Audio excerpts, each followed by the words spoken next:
पुरी जिला चारि छक और एहार आखपाख अंचल विभिन्न मठ मंदिर चोरी करुथिबा एक लुटेरा ग्यांगर 3 जन को चारि छक थाना पुलिस गिरफ्त करथिबा निमापड़ा एसडीपी और जनार्दन पाढ़ी आज चारि छक थाना रे अनुष्ठित एक सांबादिक सम्मेलन में सूचना देइछंती।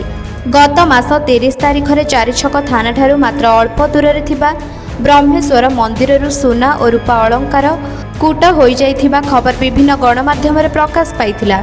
थाना सामनारू चोरी चारि छळ थाना पुलिस को एक चैलेंज होइथिला।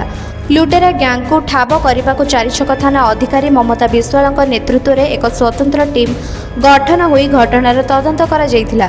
गतकाली कौनसी विशेष सूत्ररू खबर पाई थाना अधिकारी श्रीमती विश्वाल नेतृत्व में एक टीम तुलसीपुर निकटस्थ छबाटिया निकटरू एही घटनार संपृक्त 3 लुटेरा को गिरफ्त करी सेमानकठारू एक देशी बंधुक नगद 650 टंका सहित मंदिर चोरी होइथिबा अलंकार जबत करा जाई 3 जन लुटेरा को कोर्ट चालाण करा जाइछि।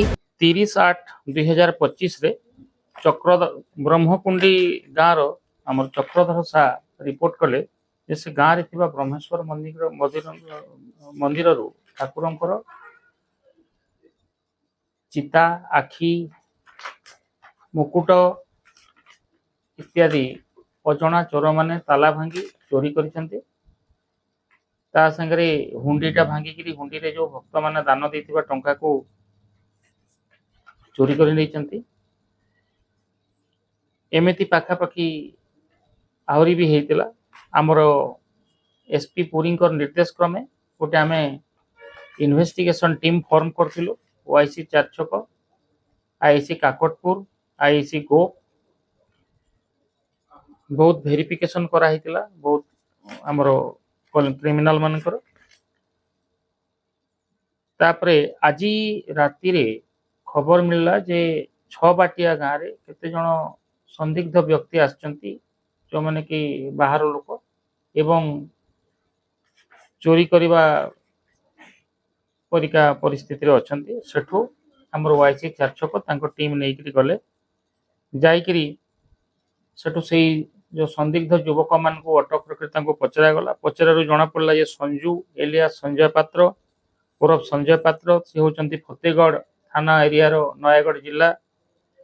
पिंकुन एलिया सत्यप्रकाश नायक तांको घर होची जगतसिंहपुर डिस्ट्रिक्ट श्रीचंदनपुर। अमित एलियास गोविंद कुमार उपाध्याय से रोचंती मंचेश्वर कमिशनरेट भुवनेश्वर रे। एमाने 3 जन को ठारू आमे गोटे देशी बंधुक ठाकुरंकर रूपा मुकुट आखि चिता एवं अन्यान्य रूपा जिनस ठाकुर व्यवहार करिवार एवं जोटा कि आमर एरिया रे चोरी हितला एरो एवं 650 टंका ताहा जबत करा हला। पुरीरू संतोष कुमार दास को रिपोर्ट निरपेक्ष न्यूज।